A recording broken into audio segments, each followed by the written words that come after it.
takot ako sa tao. And it comes from hindi dahil sa ayaw ko sa tao. Takot ako na makasakit because it comes from losing both my mom and my dad at an early age na. Let's talk Bear topics and bold conversations here at Bear It All Podcast with Danny Barreto. Hey guys, welcome to another episode of the Bear It All Podcast. Today, I have a very, very special guest. I'm so excited for this episode. Ang dami kong narinig na stories about her, but one thing's for sure, she's a really strong woman, and I'm so glad to be able to sit down with her so you guys can hear her story. I have here today, Bianca Umali. Hi! Hello, Thank you Miss so Danny. much for guesting here at Thank the you Bear It for All having Podcast. me. Sobrang excited ko. 2 weeks ago ko pa alam na may You guys have no idea. Like, I'm pretty sure if you're a fan of her, you know her story. But there's a lot of depth with this woman. Like, grabe. I've only spoken to her for at least 30 minutes before we started Right. this episode. And I already, parang nakita ko na kung grabe yung pinagdaanan niya. And not only that, how beautiful she turned out to be. Inside and out. Maraming Grabe. salamat. Intense. So I'm so excited for people to get to know you in this level. Kasi to, girl, kahit ilang oras ka magsalita, okay lang. We have the time, di ba? Okay, so let's get that. Siguro I want people to know you first muna. So kanina, tatanungin na lang kita ulit. Yes. Kasi kanina ganda na ng usapan namin. Okay, so what age talaga did you start to be an actress? Or let's say, dream mo na ba yun ever since? Did you want to be an actress ever since? Okay, so every time I would get asked that question, if it was a dream for Yes. me, it honestly wasn't. Kasi I started doing commercials, I was 2 years old. It was really the dream of my parents for me to be in the industry and maging artista. Ang ganda mo kasi. Kasi di ba kapag yung mga Salamat, magaganda yung mga anak ko, pag commercial mo yan, pag artista ganun. mo yan. And that's di ba? exactly how I started. Oo. It was also my mom who had really high dreams of mag-artista. Kasi siya rin mismo, she used to dance in a show called Disco Rama before. Tapos, so commercial since 2. And then, hanggang sa nagtuloy-tuloy ako until 7. I officially signed with TV when I was 9. But still, I was still auditioning. Nag-extra ako hanggang sa maging young versions of the big stars or even, a talent lang na nakaupo sa table na to na foreground dun sa big artista. Yeah. That was how I really started. And I couldn't say na pinangarap ko siya kasi lumaki ako na ginagawa ko siya. So, I got used to being in front of the camera as opposed to dreaming of gusto ko na maging artista. Tas, I think doon din nanggaling yung pagmamahal ko para sa ginagawa ko. Kasi nga, tumanda ako na ginagawa ko na siya nasa harap ako. So, it was something na I was developing parang in every phase of my life. And where I'm at now, I'm just enjoying and loving learning more and more about it. But okay, so this is not really like the first time people are gonna hear about it. But you lost your parents at such a young age. Yes. How was that? Because you were 5 when you lost your mom. What did you feel at that time? How did they tell you? Was it sudden? How I lost my mom when I was 5, I lost her to breast cancer. I'm so sorry. And so, it wasn't sudden actually. Although, as a 5-year-old at that time, syempre hindi pa gaano malinaw Oo, paano mo explain sa 5-year-old yun Oo, hindi gaano malinaw because they would also, bring me out of the room when she's there or kasi she went through chemotherapy and when she was slowly losing her hair, yun yung mga parang flashes of memories na naaalala ko. May time pa na I wasn't allowed to go inside the room at home because they brought the hospital there and I think the medicines weren't healthy for me to be exposed to. But then wala silang explanation sa akin nun. So hanggang silip lang ako sa kwarto nun. And I felt like, bakit ayaw sa akin ng mama ko? May ganung feeling. It wasn't a sudden death, but how she passed away, I think ngayon ko lang din makukwento to. I was in the hospital room when she had her last breath. Oh, wow. Like nakwento ko, my mom had 2 daughters before me. And kaming tatlo na mga anak niya, yung mga naiwan doon. My dad, I think, if I remember correctly, he went out to buy medicine or to talk to the doctor. And then kaming tatlo lang naiwan, our eldest ate was on the phone. Yung gitna namin was sitting beside my mom sa bed. And then I was playing. And then there's this monitor that had numbers on it. Yeah. Syempre, hindi ko alam kung ano yun, Yeah. but sabi nila oxygen Level. monitor na Yeah. yun. And then sabi ko, hala, magsi-zero ba yan? Oh, Parang wow. ganun yung question ko. And then so they looked at me lang. And then a few minutes after, tumunog na siya. Oh no, parang nag-flatline ganon. Nag-flatline na siya. And then, nagpanic na yung sisters ko. But syempre ako, I didn't understand what was happening until my eldest ate called my dad na. And then like, ang bilis na nung pangyayari, my dad stormed into the room, he threw what he my was holding, gosh. and then my kuyas came, and then they carried me out of the room. Oh my Lord God. Yun na yun. So, we were there with her nung last breath niya. And I have flashes of memories with my last moments sa kanya. But most of those were, hindi na siya din gaano nakasalita nun because Yeah. my mom was, parang she was so weak because of chemo. Yeah. She couldn't stand up to pee on her own anymore. She couldn't even talk. So, umabot siya sa point na kinailangan niyang sinusulat na yung mga words. Words. Na ganun. Ganun Grabe, na siya. for a 5-year-old to have to go through that. But then, do you think na parang it took a toll on you, that it was really never explained to you what was going on? It did. But I realized that it did take a toll on me ngayon na lang. Maybe it started when I was 20.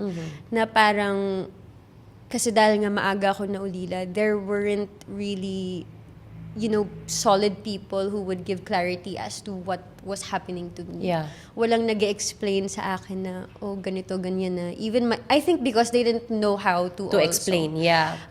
So, nung tumatanda ako, and until now, parang unti-unting lumilinaw. Like, I get to put the pieces together. Na, Yeah. okay. Kaya pala ganun. Yeah. Kaya pala ganun nun. Kasi siguro ngayon, mas naintindihan ko na yung buhay. Mas Yeah. naintindihan ko na yung appreciation of, taking care of other people. Yeah. Bago mo sila masaktan because of what's happening around Yeah. them. So, ngayon ko siya naintindihan mag-isa. And it took a toll because I didn't know how to handle my emotions properly before. Yes. Because nga I didn't understand it. Yeah. And ang dami ko palang pain that I had to heal from when I was younger that I wasn't aware of. Na ngayon ko lang din talaga Parang nasasabi namamanifest siya ngayon. Yes. Ngayon ko lang din talaga nasasabi na, okay na ako dun. I didn't even know it was there, but ngayon nakita ko na siya and I'm okay now. I'm healed from that. Pero grabe, because that's one, okay, so that started with your mom and then with your dad. But this was a different thing because may isip ka na nun. I was 10. Diba? naman. Parang may awareness ka na sa nangyayari nun. What went down with that? Like, what happened? Kasi parang 5 years apart, tama ba? Yes, 5 years apart. This is actually a nice story to share kasi because nga naiwan ako sa dad ko, naging daddy's girl talaga ako. I would go to motorcycle rides with him. He would regularly visit my mom sa cemetery and eat with her, ganun. I would go to him to his office. Naging buntot ako ng dad ko when I lost my mom. So I lost him because of a heart attack naman. I was 10 years old. And actually, the day that my dad passed away was the birthday of my mom. It was... Gosh, girl! Ba't Medyo pala ako naiiyak mabigat sa siya. storya mo? Okay. So, on that, the morning of that day, that was May 8, 2010, the plan talaga the night before was that to gather together with the sisters, yung mga sisters ko rin from my mom na sabay-sabay kami pupunta sa cemetery with food, set up kami doon Parang beside celebrate. our mom. Yeah, we would set up kasi a picnic doon sa libingan ng mami ko. And then, nung morning na yun, oddly, when I woke up, pagtingin ko sa dad ko, kasi ang setup namin ng dad ko was there, yung queen bed, my dad, and then he also had a partner na rin, of course. And then I had a separate bed inside the room. But it was just both my dad and I inside the room. Tapos paglingon ko sa kanya, usually kasi nagkakalikot na ng motor yun at 5 a.m. So hindi mo siya makikita sa loob ng kwarto. Pero nakahiga pa siya noong time na yun. And then, paglingon ko sa kanya, sakto, everything was on cue. Tumalikod siya sa akin because my bed was here. Nung una nakaharap siya dun. Pagkaikot niyang ganun, his face was nakakunot. It was like, meron siya, parang in pain na parang he was having a hard time with something but I couldn't understand. So, lumapit ako sa kanya. So, parang sabi ko, D, are you okay? And then, his girlfriend comes in. May dalang soft drinks. Sabi ko, ano po nangyayari?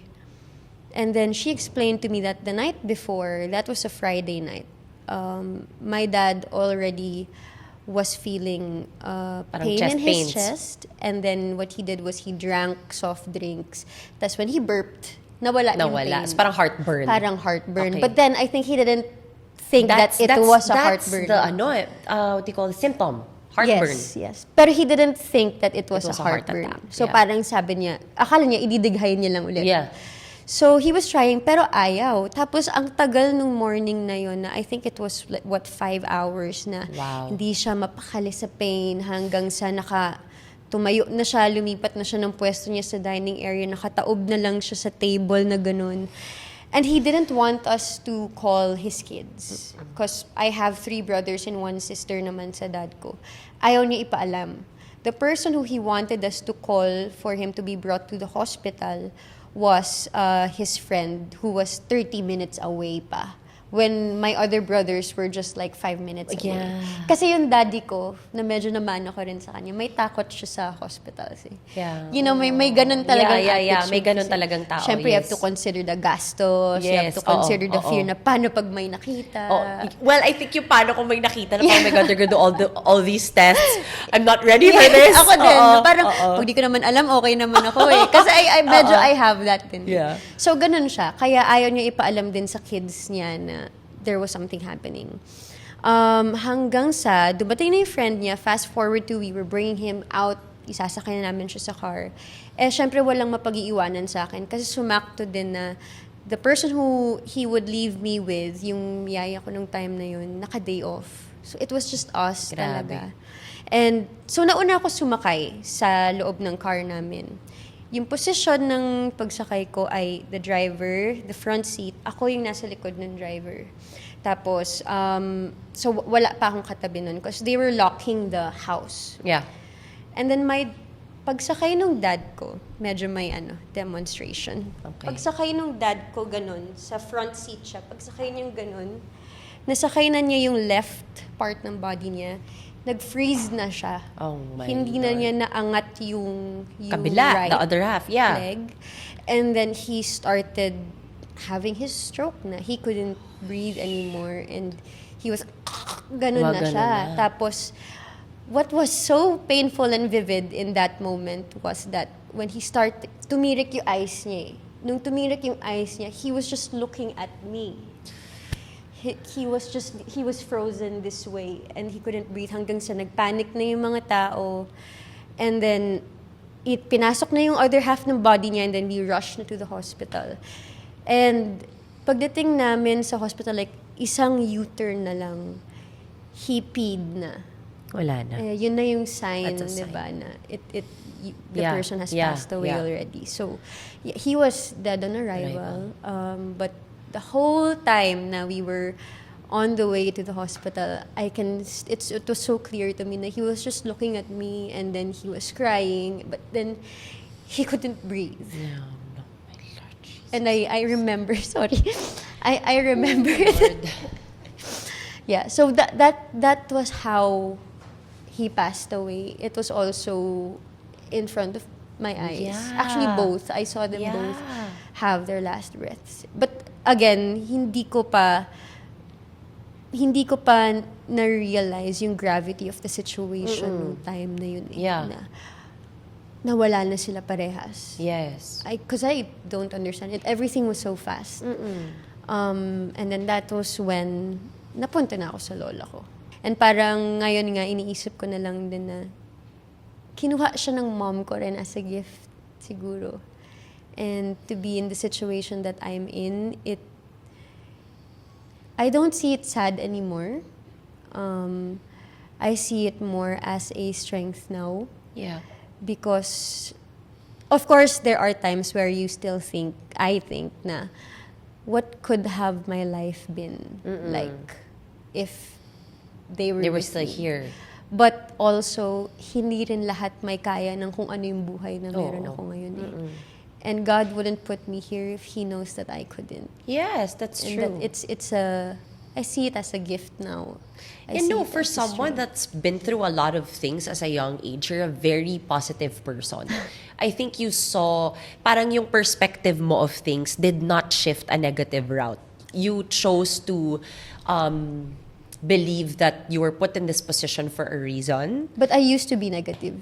I used to. Well, I think it's only normal. I don't think I could handle it the way that you did. And growing up, not understanding a lot of things, grabe yung self-sabotage ko, grabe yung self-doubt ko. I didn't have confidence. I couldn't even talk to someone this long before. Like if yung dating Bianca na, I think before ako mag-23, because 23, 24 yung breakthrough ko eh, na eto na, kaya ko na humarap. Recently lang talaga.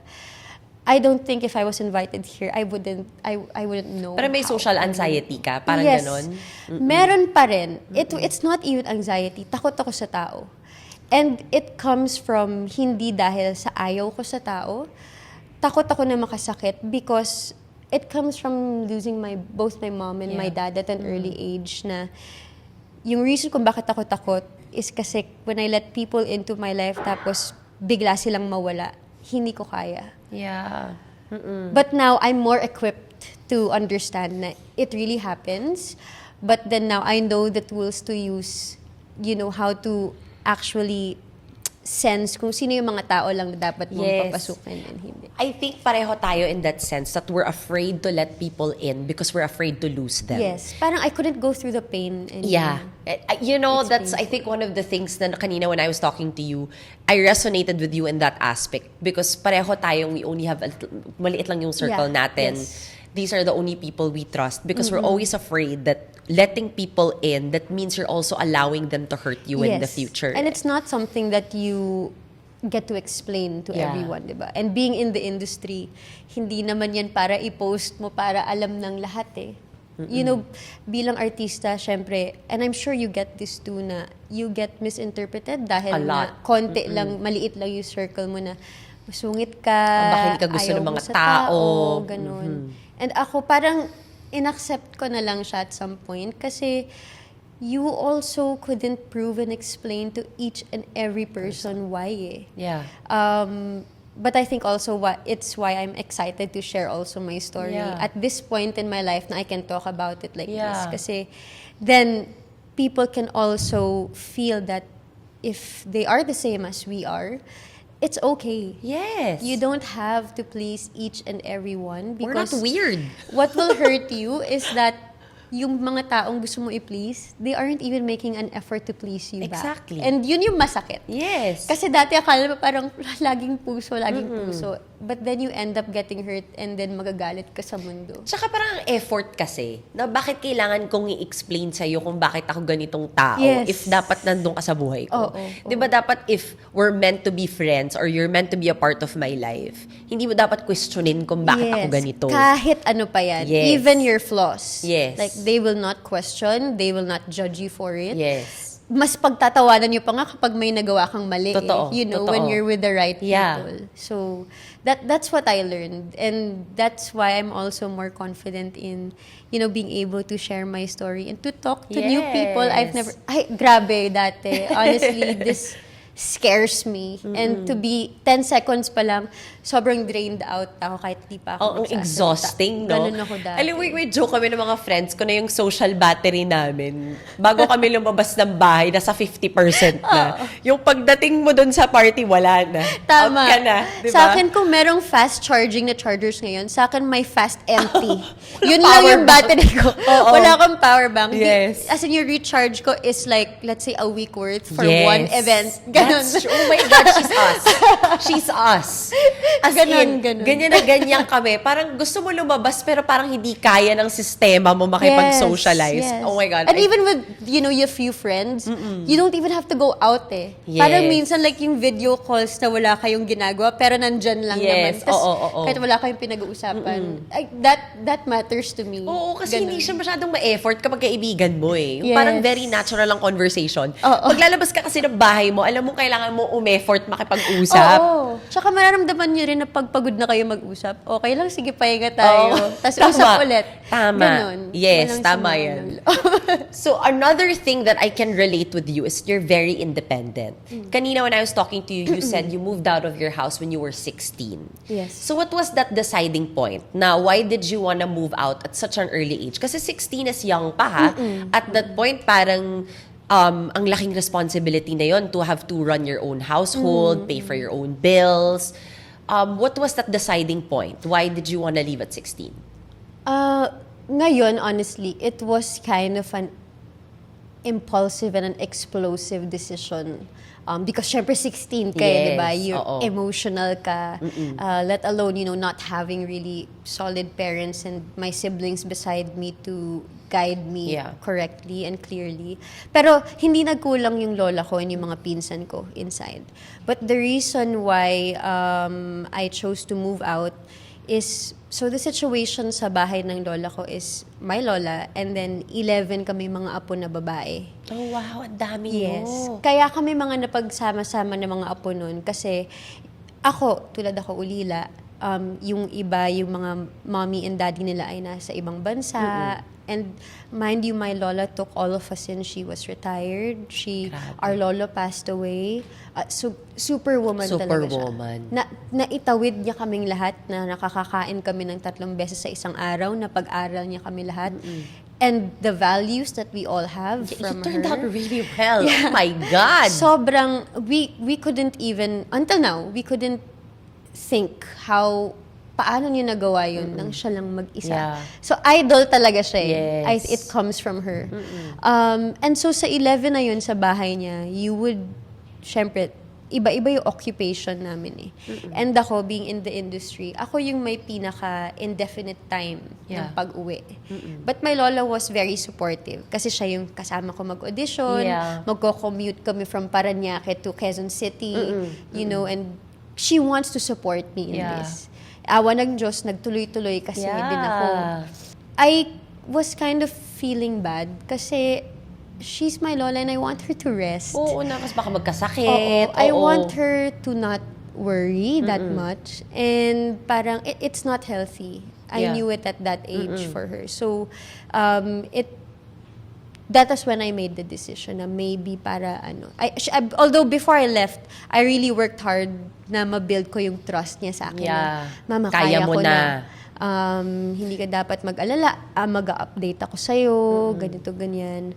And then there were also a lot of things happening kasi nga, syempre, dahil emotional ka. Marami rin, being in a household like that na full, marami ring stimuli Yes. na hindi mo maintindihan, you couldn't handle. So it was, pero yun yung main reason. I didn't want my lola to keep on waiting on me. Yes.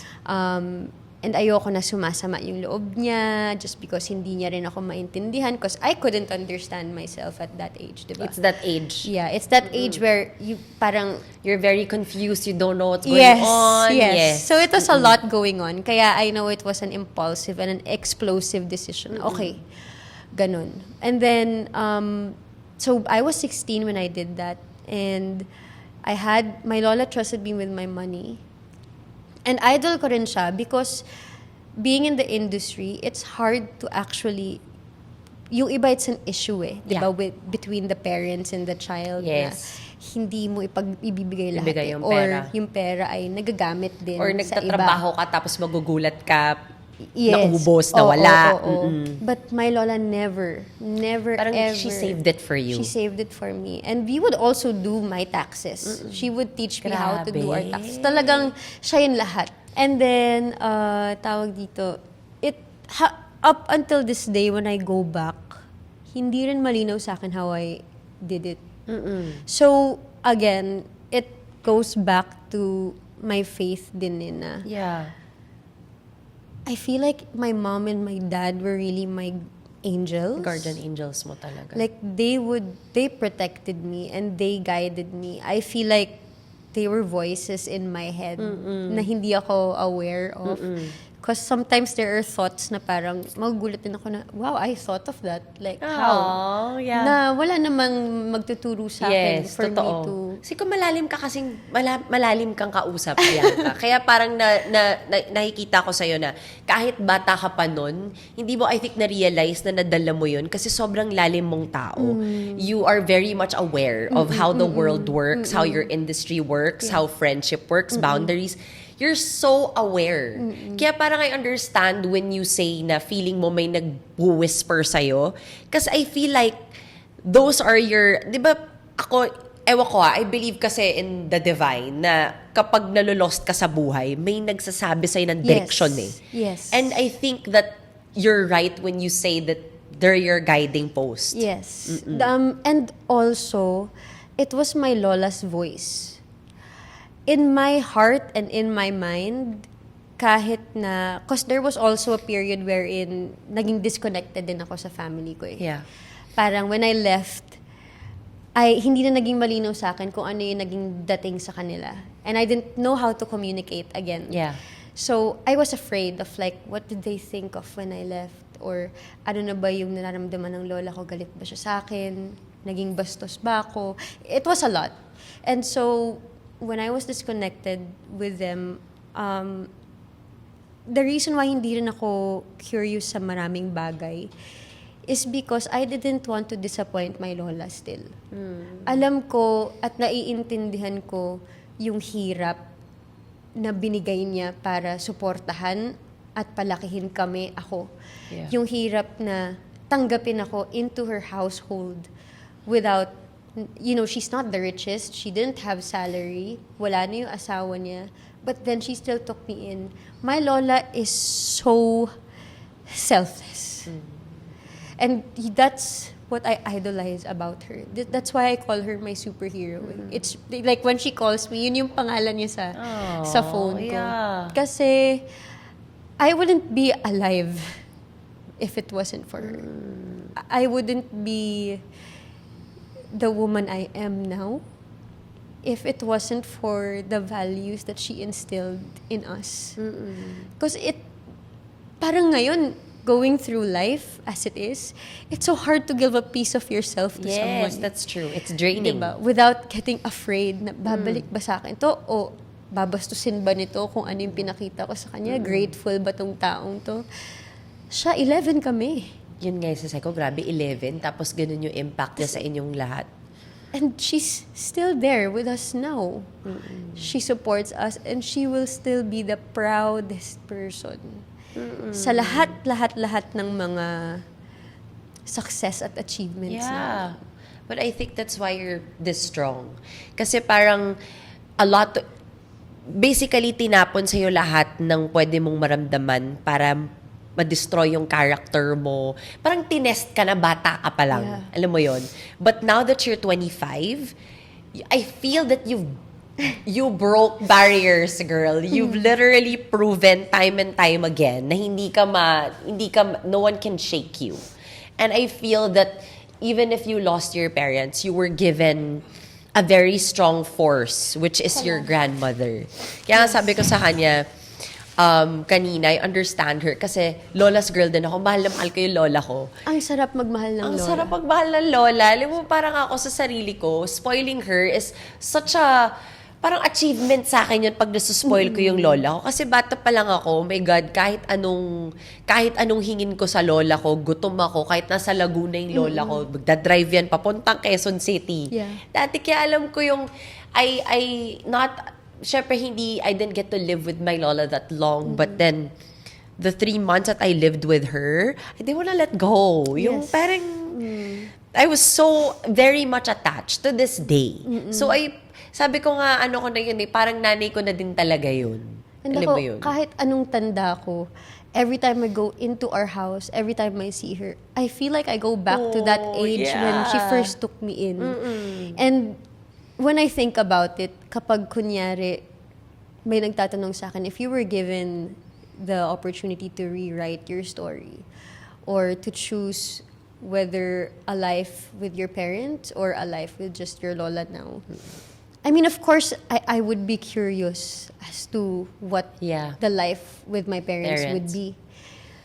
Pero the life that I have now with my lola, I wouldn't also exchange it for anything. Like, if kung ito at ito talaga ibibigay sa akin ni God, ayos lang sa akin. Yeah. Maybe that's why you're like this. Baka that's why you turned out really, really well. Kasi parang naparamdam sa'yo yung, hindi mo na feel that there was anything lacking. Yeah. She gave you the love that whatever, kahit nawala yung parents mo, parang she fulfilled the 'Cause broken pieces. That was how she raised us. The way our lola raised us was that she instilled in us na kung ano yung wala dyan, ay wala. Ganda. Yun na yun. Hindi ka para maghanap ng kung ano yung wala. Hindi ka para mag-question kung bakit wala. Kapag wala, wala. Wala. Tapos, kung meron kang gusto, pagtrabahuan mo, paghirapan mo. Pero kung hindi talaga siya attainable in any way, then hindi. Hindi.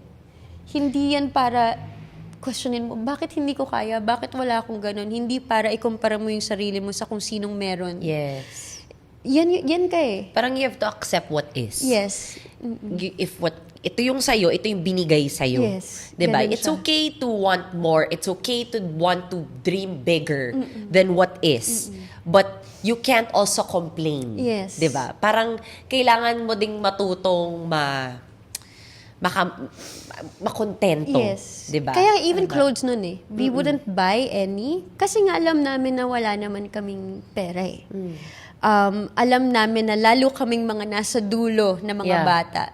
Kami yung tatanggap ng mga hand-me-downs to mga ates. And we Oh, have to yeah. wait for them Yeah. na magpasa ng hand-me-downs bago kami magkaroon ng bagong damit. At sa akin, bago yun. Kasi pag first time ko sinuot, Bago. Tama naman. Magandang thinking yun. Bago, Oo. hindi siya yung bagong bili. Bago sa akin kasi ngayon ko lang to sinuot eh. So, bagong damit Tama. ko sa akin. Tama. Ganon Grabe. siya. Okay, so finally you move na. You have your own place. So, syempre, di ba pag bata ka, exciting. Well, para sa akin nung nag-move out kasi ako, na-excite ako na I get to decorate my own Yes. space. I have my own space. Like, syempre, meron kang fears kung paano mo babayaran yung mga bills mo kasi kahit naman to this day, pero problema ko pa rin yun. Oo naman. It gets worse. It's worse as you get older. But like when you're 16, it's exciting pa, di ba? So how was that like na parang, okay, this is technically a new life. Yeah. It's a new beginning. It's a new chapter that you have to start na ikaw na to. Yes. Mag-isa ka na. So how was that? Like, masaya ka ba nung moment na yon? Pagpasok mo sa bahay mo, anong naramdaman mo nun? Ano ba yung tamang word? It was liberating. Oh, yun, diba? Tama, ganon yung feeling Yes. na parang independent na ako. Yes. Kaya ko Oo. magbayad ng ito Meralco, ito yung tubig, ito yung grocery ko, ito yung So, ganon. nagbabudget ka rin? Nagba-budget. Because I see it sa lola ko. Yes. So I understood that ganun siya Ang ganda, ginagawa. parang she prepared you for it, eh, no? Yeah. So, kung paano ko nakita na ginagawa niya sa household namin before, ganun ko din siya ginawa. In-apply. In-apply. Pero honestly, again, I don't really remember clearly how I was so kung gaano ko kaayos Yeah. sa ganun. Kasi hindi ko rin siya namalaya na, hindi ko naubos yung pera ko dahil gusto ko lang gastusin. Oo. Kasi Parang hindi ka ilang na-excite taon lang ako. na, okay, biling ko to, biling ko yan, Hindi. hawak ko na yung pera ko. Hindi. Oo. That's why, yun yung sinasabi ko na parang, it was my mom and my dad and God. And my lola's voice in my head, knowing na, hindi nila ako hinayaan. Yeah. Kasi hindi rin sumasagi sa isip ko na bumili ako ng kung anong gusto ko. Hindi Yeah. rin eh. That's why alam ko na parang they were with me. Yeah. Ganun. Alam mo, based sa kwento mo kanina, na-realize ko na from the very beginning, since you were 5 years old when you lost your mom, I think people have been protecting your feelings since then. When you lost your mom, you lost your dad, parang everybody always set you aside to protect your feelings. When you finally mag-isa ka na, did it take a toll on you when you got older? That everybody has always been trying to protect you from getting hurt. So when it was your time to get out there in the world and you're so exposed na parang, oh my God, anybody can now, like, wala na yung protective force. You're out there. You have to learn how to handle all of these stressors. Because you entered an industry that's Yes. prone to it, Yes. technically. So how did you adjust to that? It took a toll on me. Definitely. Kasi ang hirap to discover yung mundo na mag-isa ka. And hindi lang siya yung tungkol sa yung magagandang bagay sa mundo Para kasi mabuhay ka, kailangan maintindihan mo kung ano yung mga mali sa mundo Kung ano yung mga Para ma-appreciate makakasakit mo yung sa'yo. maganda. Oo, kasi doon mo malalaman kung ano yung tama Doon mo maiintindihan na, ganito pala. At that was the toll that it took on me. Like, I always learned everything the worst and the hardest way possible. And somehow, I wasn't afraid of that. Kasi, malinaw din sa akin na may feeling ako na every time I would go through a struggle, may feeling ako na, ano kaya yung tinuturo sa akin? Yeah. Yun lagi yung question ko. Magandang perspective yun. Na ano kay I always saw it as like a tunnel na may ilaw sa dulo. And to get to that light, wala ka rin naman talagang ibang choice but to just go through it Yeah. Because you can't avoid it din. Kasi nga, alam ko rin na ayoko na rin hindi intindihin kasi ang dami ko nang hindi naiintindihan. And I didn't have enough people who I trusted then to ask my questions to. Yeah. And again, this was the point where I was also disconnected sa family ko. So, wala talaga, it was just me You have to asking learn my the hard way. questions and answering my questions. Ako lahat yun. Yeah. So, yun yung naging struggle kasi ganun ko na-build yung self ko. It was hard. Kasi walang sasalo You only have yourself. Yes. Parang kung may mangyari, hindi mo kinaya, ikaw lang din ang wala kang magtataas sa backup. sarili mo. Wala kang backup, walang kamay na nakaganyan Oo. sa'yo. Ikaw lang din ang Ganon. magtataas sa sarili Kung mo. wasak yung mundo mo, bahala ka, Bahala buuin ka. mo yan. Wala Tama. kang choice. Di ka rin pwede umiyak lang dyan anong gag? Wala ring tutulong sa akin. Yeah. Walang mag-aabot sa akin ng tissue para punasan yung mga luha ko. Yeah. Plus, you have to It's shop for just- work. You have to Yes. shop for yourself. You have to shop for other people. Yes. So, wala talaga. It was just me. And looking at that noon, I thought it was so sad. I thought yun yung toll na nakuha, na nagawa sa akin nung walang nag-explain sa akin nung nangyayari. And I felt like, instead of explaining, iniisip ko na mas meron pang judgment against me kesa ipaintindi sa akin. And yun nga, it made me feel like I was the odd one kasi naulila ka, you Yeah. felt, tas wala akong buong siblings, nung Yes. naintindihan ko na half siblings ko pala Yes, yung iba. oo nga. So parang, unti-unti nagising, ka na mag-isa ko. Na Tsaka bakit parang ganun? sa pinagdalan mo kasi hindi mo alam kung lahat ng tao maiintindihan ka Yes, 'di ba? yes. Parang okay, hindi ko ma-explain kung ba't ako ganito, pero ayoko din naman sabihin sa'yo. Yes. Kasi paano kung di mo ko maintindihan, Ako pa yung mali. ikaw pa yung mali. Ako pa yung Yes. parang, I'm supposed to feel bad for what I'm feeling. Kasi sabihin, hindi ka dapat ganyan. Yung mafe-feel ko na parang, sorry kasi hindi ko naman alam. Yeah. That's why I chose to just isolate myself from a lot of people and not talk. That's Yeah. why I don't talk. Oh, That's the grabe. reason why I'm scared of people. Kasi kung hindi ka mawawala, hindi mo ko maiintindihan. So, wag na lang. So how was that? Paano yung, okay, so you have a boyfriend and it's a very public relationship. Yes. And how was that? The fact na parang hindi ka nga, you don't really let anyone in. So, nahirapan ba yung boyfriend mo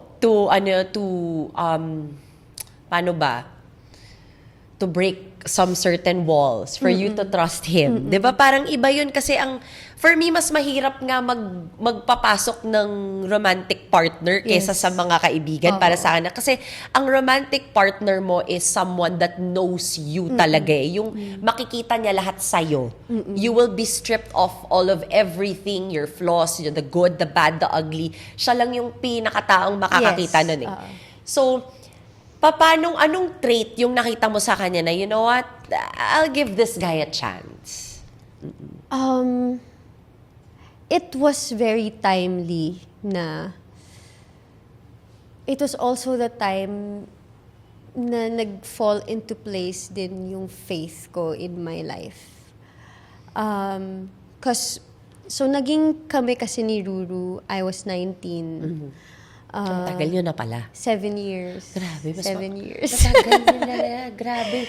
7 years. And then, when we never thought that we would be together. Honestly nga, like, nadadaanan naman yung isa't isa because nasa isang network Yes, kami. oo. But we didn't really like or at least look at each other ever. Kaya nung naging kami, di rin namin akalain. Up until now na umabot na kami ng 7 years. Like every time Paano ba nangyari to? in fairness, ganun na, parang, nice job, ganun. High five. So Mac to, na nung 20th birthday ko, I was driving, because I like driving alone. I was driving, and then nasa Quezon City Circle ako. Tapos may sun ray na tumatama sa akin while driving. And then magbe-birthday ako nun. And then sabi ko, magbe-birthday na naman ako. 20 na ako.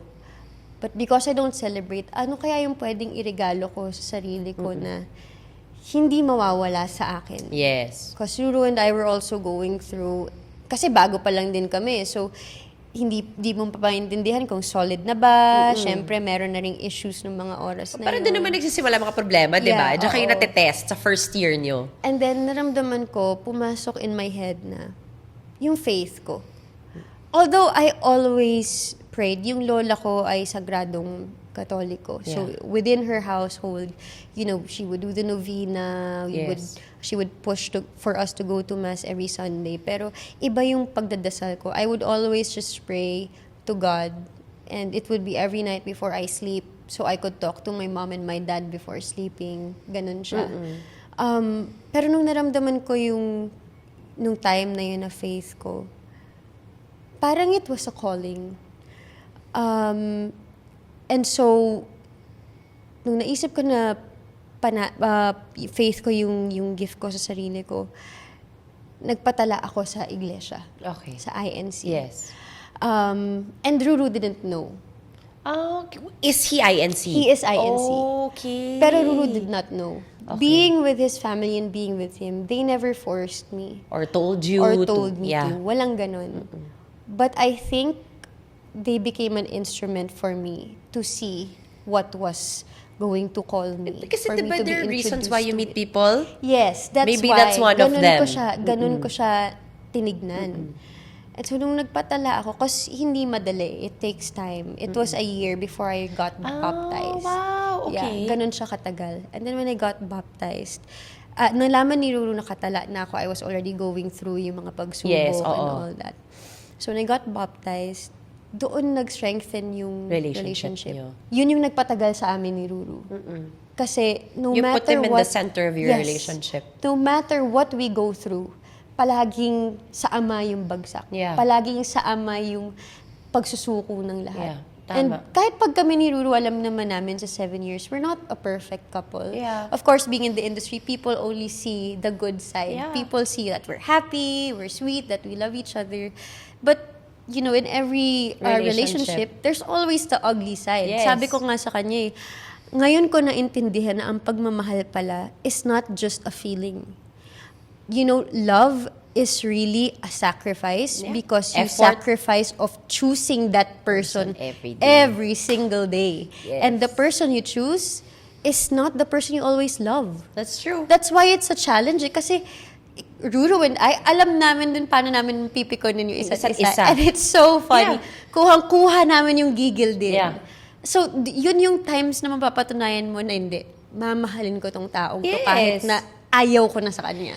Yun nga, that's love for me. Yes. You can hate a person but still love them. Yes. Hindi hate yung talagang, alam mo, you know, you get what I mean. Yes. But it's hate that's like, I cannot stand you today, I cannot stand whatever you're saying, whatever. But at the end of the day, siya pa rin yung gusto mong katabi, siya pa rin yung gusto mong paggising mo sa umaga, yan pa rin yung gusto mong mukhang makita.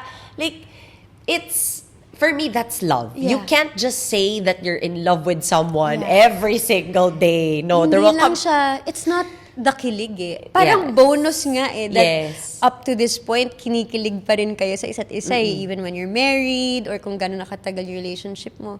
Magical yun kung kinikilig pa kayo sa isa't isa. Yes. But really, most of the time, it's either You you're get into each other's irritable nerves. or like, andito ka na naman, ano na naman yung maling ginagawa mo? Or you know, as pag mga babae, yung sermon, pag sa away, may gano'n. Like, I feel that. Sometimes I even hear my lola, like, oh my God, lola ko yung nagsalita. Yung sinasabi niya yun dati. It's manifesting. Yeah, ganun. So, ganun yung love at pagtingin namin sa relationship namin ngayon. And alam namin na hindi siya madaling maintindihan unless you go through a lot of things. And aside from that, love is, again, it's financial. It's about religion. It's about family. It's about friends.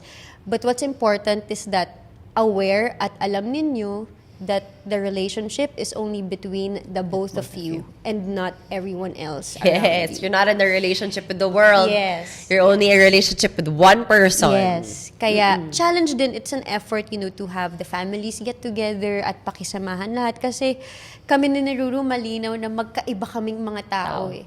Yung ikina-introvert ko, ikina-extrovert Extrovert niya. niya. Ikina-tahimik ko, ikina-ingay niya. Like, She's me. Right? The 25-year-old version of myself. My husband is like Ruru. Yeah. He's the extrovert friend with the world. Grabe, like when you I'm not. when you put Ruru in a room with like 30 people na hindi niya kilala, within Wala 10 na. seconds, Friends niya na kaibigan lahat. niyo lahat yan. See? Oh my God. Ganun na ako, She I is would me. like sink and just, okay, slowly Yeah. exit the room. Oops! Okay. Okay lang, dito lang ako. Go, take the stage. I'm fine here. Yes, Yeah, that's ganyan. me too. Ganun ako. So, yun yung dynamics ng relationship. So, it's a challenge also that we adjusted to each other's families kasi magkaibang culture, magkaibang values din. But then, how we both are now, we actually understood that may mga bagay na meron ako na wala siya and vice versa. And that's what we feel in each other's That's what, lives. how our relationship works naman. You can't always fill your own cup, but that's Yeah. why you have each other. You fill each other's cup. And you accept the flaws eh. Yes. Na hindi you don't change for each other. You actually love na, okay, hindi mo kayang gawin to. Ako, pag ito Kaya yung ko to. sitwasyon, ako gagawa niyan. Pag ito yung sitwasyon, di ko kaya to eh. So, automatic ikaw agad yan. Yes, saluhan Ganun. yan eh. Yes. Di ba parang they always say, kasi parang may stereotype kasi dito sa bansa natin na dapat ang lalaki ganito, ang dapat babae ang ganito. It's up to us to break that stereotype kasi. Kasi di ba parang before I was asked this question, nag-viral to dati, yung 50-50. Anong opinion mo sa 50-50 kayo? Like, kunyari, magbabayad kayo ng restaurant, 50-50. Tinatanong sa akin yan dati. And yung opinion ko noon na, ano din, parang nabash din ako ng konti. Na parang, hindi, dapat lalaki ang magbabayad o ganyan. Sabi ko, bakit? Kung may pambayad naman ako, tapos gusto ko namang makishare, ba't ganon? Yung hindi ko maintindihan yung stereotype before. But then ako, sabi ko, hindi ko kailangan pakinggan kayo lahat kung anong dapat yung sistema ng relationship ko, kung anong nag-work sa amin. Doon ako susunod. Hindi ko papayagan na ika-cloud nyo yung Yes. dynamic naming dalawa kasi feeling nyo yun yung tama. Yes. Di ba? I think every question regarding a relationship, we have to accept that there are different answers kasi iba-iba tayong tao eh. And let alone having relationships with different kinds of people, iba-iba rin yung dynamics niyan. Yes. Kaya din siguro isa yan sa mga gusto ko ring ma-break sa kultura ngayon. Kasi we have to stop judging other people's opinions. Instead, we respect them. Yeah. Instead of questioning, bakit ganito? It's good to talk about it, but hindi na para questionin at iparamdam mo na, mali yan. Mali ka. Let's just, or learn from it na, Yes. okay, pwede rin palang ganun. Tama. Pwede rin pala ganyan yung approach. Pwede rin palang ganito. Hindi man mag-work sa akin, pero ang galing na pwedeng ganyan sa'yo. Or it's okay to have an opinion. Yes. How come our opinions are always wrong sa ibang tao? Yes. Pero yung opinion nila dapat tama. 'Di ba? Parang I just feel that if you're entitled to your opinion, I'm entitled to mine. So let's agree to disagree. Like, it can't always be porket you're a personality. Pag-aari ka ng tao. Hindi yun eh. Yung parang, these opinions of mine, I've lived through this. This is how my life works. Right. This is how my relationships work. Hindi ko i-discarril lahat yon or iibahin lahat yon kasi hindi ka sang-ayon. And that's the beauty of like itong ginagawa natin na we get to share our stories with each other. Kasi kung ano yung mga meron ka sa buhay mo, wala ako niyan. Kung ano yung mga meron din ako sa buhay ko, Wala ka din rin. ako niyan. And Yes. it's magical that, you know, and we could actually get and learn from each other na Yes. how, what does it feel like that your life is this way? Because Yes. mine is like this. And when we get to a level na kaya nating mas pakinggan yung isa't isa kesa yung unahan ng salita yung isa't isa, the world would be more peaceful and more I think that's the beauty of harmonious. relationships. You Yes. learn from each other. Yes. Is it really a relationship or a friendship if you don't learn anything from each other? You guys cannot always be in the same level of life, phases of life, perspective, everything. Yes. But that's the beauty of it. You love them anyway. Diba? Yes. Kaya kahit after a fight, 'di ba parang okay, sige na nga. Ito yung pag-uusapan nyo eh. Ganito yung opinion, ganito yung nangyari kasi ito yung tingin ko dahil ganito. Yeah. And kahit na hindi nyo pa rin mapagkasunduan, sige, okay na. Yes, okay na tayo. okay na. Okay. One of the questions that I've been actually meaning to ask you, since whatever, kung ano man napagdaanan mo in the past, what does home mean to you now? Ano yung home sa'yo now? Kasi it could be a lot of things. Diba sometimes home is a person. Yeah. Ako, I always say home is my family and my mom. Ganyan ang home sa akin eh. Sometimes home is when I'm with my friends. Iba yan. There's a Yes. lot of description of home. What is home to you? Right now, home is my faith. Yun siya sa akin ngayon. Kasi kagaya nga ng mga sinasabi ko kanina na when I go back to certain situations, I believe and I feel that He put me there for a reason because He knows that's where I am meant to be. And so, I can say now that my home is God. Kasi kahit saan niya ako dalhin, I'm okay and I'm ready. I won't be afraid. And because through Him, God gave me Ruru, and He is my heart's home. Oh. God gave me my Lola, and she is my life's home. That is why I'm the Bianca now, because if I wasn't inside her home, I wouldn't be anywhere. God gave me my family because I wouldn't have the support system I have now if I didn't have a home of support. Yes. And God gave me also the very few friends that I have because ito yung sinasabi niya na hindi mo, all those times that you felt alone, hindi ka na mag-isa ngayon. Hindi lang kadugo ang mga nagmamahal sa'yo. May mga tao na willing kang kilalanin at mahalin at samahan hanggang matapos yung buhay na to nang wala kayong anything. And that's home for me. Yeah. And I also have found home in myself. And I just discovered this recently. Actually, when I turned 25. And it's a beautiful thing. Right now, I'm at home with my flaws.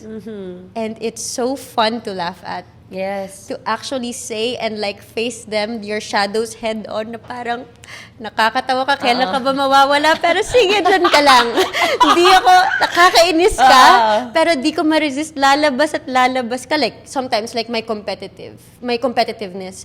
You know, you have your shadows, right? Oo. Tapos, in denial ka sometimes, ayaw mo harapin, but ngayon, kaya ko head on na, wait, di tamang oras na nandito ka. Oo, tama. Pero, Tama. bakit ka nandyan? Pero kukontrolin mo. Kaibiganin mo na lang. Kaibiganin mo kasi you go against it, parang mas magiging explosive ka. Oo. So, that's what home is for me.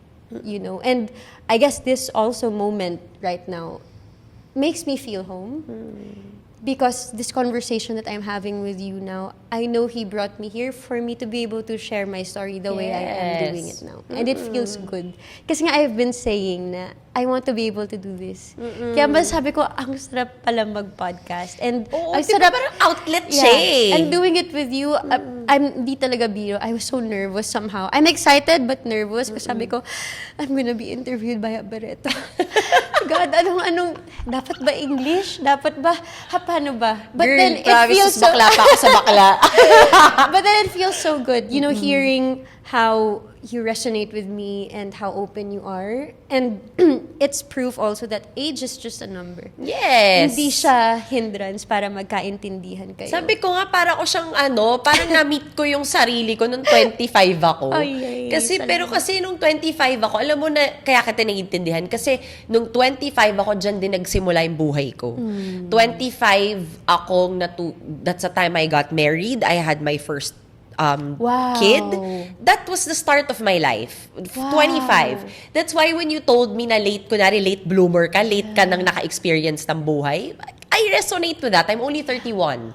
And 25 was the only time that I got to enjoy my life. I got to fully say I've reached a certain part of my life.